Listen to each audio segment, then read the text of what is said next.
Hai guys, banyak teman-teman kita yang bilang gua ada di posisi paling muak dengan negara ini. Saya pun juga.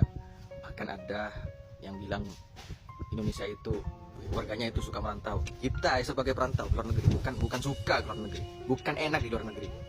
Karena apa? Saking nggak taunya kita harus mencari kerja kemana. Maksudnya sebagai tanggung jawab seorang manusia ini nggak ada empati-empatinya. Budaya merantau itu di Indonesia katanya sudah mendarah daging. Kita sebenarnya nggak mau ke luar negeri jika di Indonesia lapangan pekerjaan itu banyak, mempermudah rakyatnya. Aduh. Ini bukan mempermudah rakyatnya yang ke luar negeri, malah sekarang kalau kita punya simpenan atau uang sisa kita merantau di luar negeri, kita dalam jangka 3 bulan kalau nggak ditransaksikan, udah itu dibekukan. Nah, kok dibekukan? Itu harusnya kalau ada transaksi yang nggak sewajarnya baru dibekukan. Ini hanya uang mengalir karena kita hanya nyewa berangkas di bank dan kita bayar pajak loh untuk itu. Ini di mana empatinya Indonesia ini? Pantas banyak orang tinggal di negara kono lebih baik tinggal di luar negeri. Ya udah dukung aja sekalian, hancurkanlah Indonesia itu.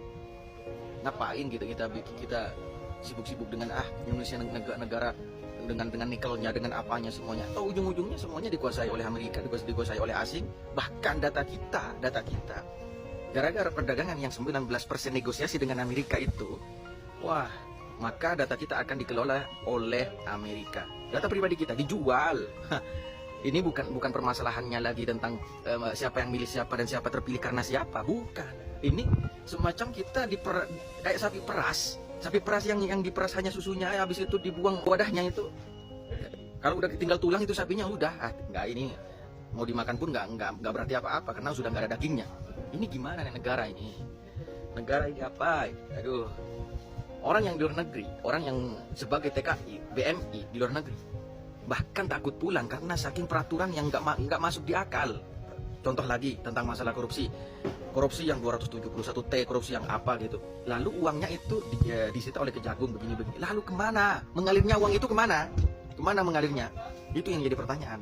Emang, aduh, saya nggak mau berkata kasar tentang negara kita. Cuman mulut saya udah ketemu. Kita hanya kalau maki-maki negara, nggak ada habisnya. Yang enak tetap aja menteri-menteri keuangan. Yang enak tetap aja presiden. Rakyatnya diinjek-injek. Aduh.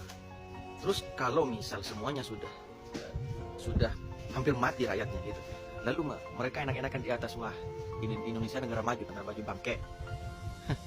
Kalau di Palestina dijajah oleh Israel, itu jelas karena apa? Bukan nyari uang di situ, bukan nyari permata di situ, tapi